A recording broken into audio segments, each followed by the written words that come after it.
আসসালামু আলাইকুম। আমি রোশান তাইন, founder of voice of Dhaka. Voice of ঢাকায় যত ভিডিও দেখে থাকেন আপনারা, সবগুলো ভিডিও এডিটিং আমার করা থাকে।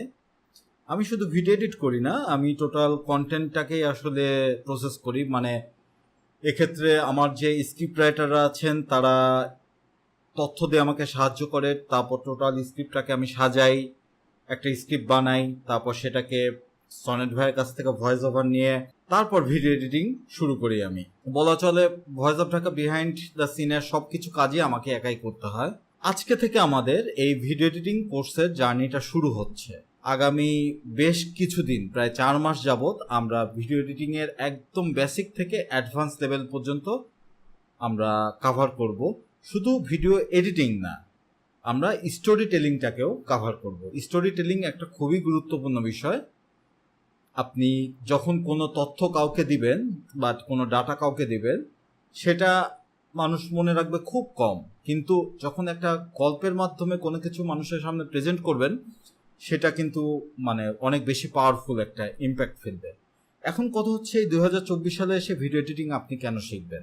দেখুন, ভিডিও এডিটিং একটা ক্রিয়েটিভ স্কিল। এই ক্রিয়েটিভিটি আপনাকে নিজেকেই আইডেন্টিফাই করতে হবে। এই ক্রিয়েটিভিটি আপনাকে নিজেকে খুঁজে বের করতে হবে যে আপনার মধ্যে কোনটা আছে, আপনি কোনটাতে ভালো কাজ করতে পারবেন, কোন নিশটা আপনার জন্য বেটার। আপনি চাইলেই ডকুমেন্টারি বানাতে পারবেন না, বা চাইলেই সিনেমা বানাতে পারবেন না, বা চাইলেই বিজ্ঞাপনও বানাতে পারবেন না, মোশন গ্রাফিক্সে কাজও করতে পারবেন না। আপনাকে আইডেন্টিফাই করতে হবে যে আপনি কোনটা আপনি বেশি ভালো পারবেন। তো ভিডিও এডিটিং এর মধ্যে সবকিছুই কভার করা হয়, কিন্তু আপনাকে নিজেকে একটা বিশেষ সেক্টরে অ্যাডভান্স লেভেলে কাজের জন্য আপনাকে নিজেকে অনেক বেশি পরিশ্রম করতে হবে। শুধু বাংলাদেশে না, সারা বিশ্বে এই পেশাটা এখন খুবই গুরুত্বপূর্ণ একটা পেশা। প্রত্যেকটা কোম্পানি এখন আলাদা করে একটা সেক্টর তৈরি করছে তারা, যেটাকে বলছে তারা ইনফ্লুয়েন্সার মার্কেটিং। এই ইনফ্লুয়েন্সার মার্কেটিং হচ্ছে আপনার ভিডিও বিজ্ঞাপন। ইনফ্লুয়েন্সারদের মাধ্যমে বা ভিডিওর মাধ্যমে যে বিজ্ঞাপনগুলো দেওয়া হয়, এখন মানুষ টিভি দেখে না, আসলে সবার হাতে ফোন, ল্যাপটপ সব এগুলো থাকে। আর স্ক্রলিং এই যুগে এখন মানুষ সব সময় কিছু না কিছু দেখছে। স্ক্রলিং, আনলিমিটেড স্ক্রলিং এর যে যুগটা এখন চলছে, এই যুগে আপনার সবসময় মানুষ কিছু না কিছু দেখছে, আর সেখানে ভিডিও একটা বড় মাধ্যম। এখন গ্রামের একদম রুরাল এরিয়াগুলোতে, একদম রিমোট এরিয়াগুলোতেও ইন্টারনেট, স্মার্টফোন সব ছড়ায় গেছে। মানুষ আস্তে আস্তে গ্রাহক বাড়ছে। ভিডিও এটা কেবল শুরু। বাংলাদেশের ইন্টারনেটের জগৎটা কেবল আসলে বলা চলে শুরু। এখন 4G যুগ, 5G-তে যাবে কিছুদিন পর, আরও বুস্ট হবে। ভিডিও এডিটরদের চাহিদা দিন দিন এভাবে বাড়তেই থাকবে। আমাকে অনেকে জিজ্ঞাসা করে যে ভয়েস অফ ঢাকা তো তুমি চালাও, তো তোমার খোঁজে ভালো এডিটর আছে কিনা, আমার কোম্পানিতে লাগবে। আমি খুঁজে দিতে পারি না, এখন আমি আসলে খুঁজে পাই না ওইভাবে ভালো এডিটর, আমার খোঁজে মিলে না আর কি। তবে আপনারা যারা এই কোর্সে ভালো এনরোল করবেন বা ভালোভাবে, মানে কোর্স এনরোল তো সবাই করেছেন, ভালোভাবে যারা কোর্সটাকে কমপ্লিট করবেন আর কি, তাদের আমি অবশ্যই সাজেস্ট করব তাদের কাছে যে আমার খোঁজে এরা আছে, এরা ভালো এডিট পারে। আমি চেষ্টা করব আপনাদের এইটুকু একটা অ্যাডভান্স দেওয়ার। এখন কথা হচ্ছে, স্টোরি টেলিংটা কেন গুরুত্বপূর্ণ। আমি আগেই বলেছিলাম, স্টোরি টেলিং একটা জিনিসকে ফুটিয়ে তুলতে পারে। ভিডিও এডিটিং বলতে শুধু কিন্তু কয়েকটা ক্লিপ জোড়া দেওয়া না, আপনাকে জানতে হবে কোথায় কোন ক্লিপটা জোড়া দিবেন, আপনি কোথায় কোন সাউন্ড ইফেক্ট ব্যবহার করবেন, কোথায় কোন ট্রানজিশনটা ব্যবহার করবেন। এগুলো সব কিছু মিলেই একটা ভিডিও তৈরি হয়। এক্ষেত্রে আপনাকে স্ক্রিপ্ট, একটা ভালো স্ক্রিপ্ট হতে হবে, আপনার ভয়েস ওভার ভালো হতে হবে, আপনার এডিটিং স্কিল ভালো হতে হবে, আপনার থাম্বনেল ভালো হতে হবে, যদি কন্টেন্ট ইউটিউব কন্টেন্ট হয়। কিন্তু আপনি একাই কি সব পারবেন, এটা আপনার মাথায় আসতে পারে যে আমি তো ভালো ভয়েস ওভার দিতে পারি না। হ্যাঁ, আপনি ভালো ভয়েস ওভার দিতে পারেন না, আপনি কাউকে হায়ার করেন, খুঁজে বের করেন ভয়েস ওভার দেওয়ার জন্য। ভয়েস আর্টিস্ট খুঁজে বের করতে পারেন অনায়াসেই চাইলে।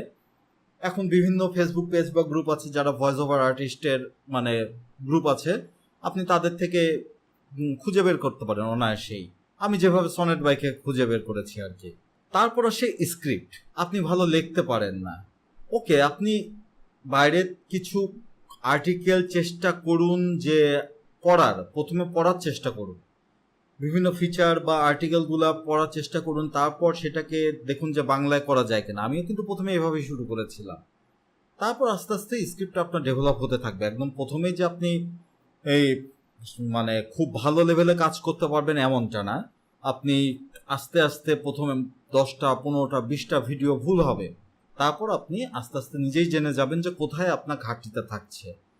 সবার শেষে আসে ভিডিও এডিটিংটা। এটা বলছি আমি শুধুমাত্র কন্টেন্টের ক্ষেত্রে, সবার শেষে আসে ভিডিও এডিটিংটা। এখন ভিডিওটাকে প্রেজেন্ট করতে হবে আপনাকে, আপনার মানুষ যাতে বোর না হয়। আপনার একটানা একটা মানে দৃশ্য চলছে, মানুষ দেখতে দেখতে বোর হয়ে যাচ্ছে, ওখানে কখন কাট প্রয়োজন, কখন পেস্ট প্রয়োজন, কখন কোন ট্রানজিশনটা প্রয়োজন, কখন একটা সাউন্ড ইফেক্ট প্রয়োজন, কখন মানুষকে টেনশনে ফেলতে হবে, কখন একটা মানে হ্যাপি মিউজিক দিতে হবে, এগুলো সবই কিন্তু এই ভিডিও এডিটিং এর মধ্যেই পড়বে আপনার। এগুলো সব আপনার ক্রিয়েটিভিটির উপর ডিপেন্ড করবে যে আপনি ক্রিয়েটিভলি কতটা কাজে লাগাতে পারছেন এই জিনিসগুলোকে। ভয়েস অফ ঢাকার ভিডিও মানুষ একবার দেখা শুরু করলে থামতে পারে না, শুধুমাত্র একটা কারণে, তার কারণ তাকে এঙ্গেজ করে রাখা হয়। আর যদি বিজ্ঞাপনের ক্ষেত্রে আসে, বিজ্ঞাপনের ক্ষেত্রে আপনি তখন সেটা খুব শর্ট সময়ে একটা কন্টেন্ট তৈরি করা, এটাকেও আপনাকে আলাদাভাবে ভেবে দেখতে হবে যে কিভাবে আপনি একটা কন্টেন্টকে খুব দ্রুত সময়ের মধ্যে মানুষকে রিপ্রেজেন্ট করতে পারছেন। প্রত্যেকটা আলাদা আলাদা সেক্টর, একটা কন্টেন্ট, একটা বিজ্ঞাপন, একটা সিনেমা, প্রত্যেকটা আলাদা আলাদা কন্টেন্ট। এই আনলিমিটেড স্ক্রলিং এর যুগে এখন মানুষ ভিডিওটাকে অনেক বেশি প্রাধান্য দেয়, প্রত্যেকটা কোম্পানি ভিডিও এডিটর খুঁজছে। এই ভবিষ্যৎ অনেক অনেক অনেক ভালো। আর্টিফিশিয়াল ইন্টেলিজেন্স এসে যে বলছে মানুষের ভিডিও এডিটিং এর যে ক্যাপাবিলিটি বা জব সেক্টরটা খেয়ে ফেলবে, এটা আসলে সম্পূর্ণ ভুল কথা। আর্টিফিশিয়াল ইন্টেলিজেন্স আপনাকে আরো হেল্প করবে যে কিভাবে আপনি সুন্দর করে আরো বেশি কম সময়ে আরো সুন্দর একটা ভিডিও প্রডিউস করতে পারেন। কমান্ড তো দিতে হবে আপনাকে। আর্টিফিশিয়াল ইন্টেলিজেন্স তো নিজে থেকে কমান্ড দেবে না, এআই নিজে থেকে কমান্ড দেবে না, আপনাকে কমান্ড দিতে হবে, সেই অনুযায়ী আপনি আউটপুট পাবেন। এবং সেগুলো আমরা আস্তে আস্তে এই কোর্সের মধ্যেই আস্তে আস্তে এনরোল করানো শুরু করব। আর্টিফিশিয়াল ইন্টেলিজেন্সের যা যা ভাগ আছে সবই একসময় ঢুকে যাবে এর মধ্যে। আমাদের যাত্রা শুরু হচ্ছে আজকে থেকে। শুভ হোক আপনার যাত্রা। আমাদের পরের ক্লাসে দেখা হবে শীঘ্রই।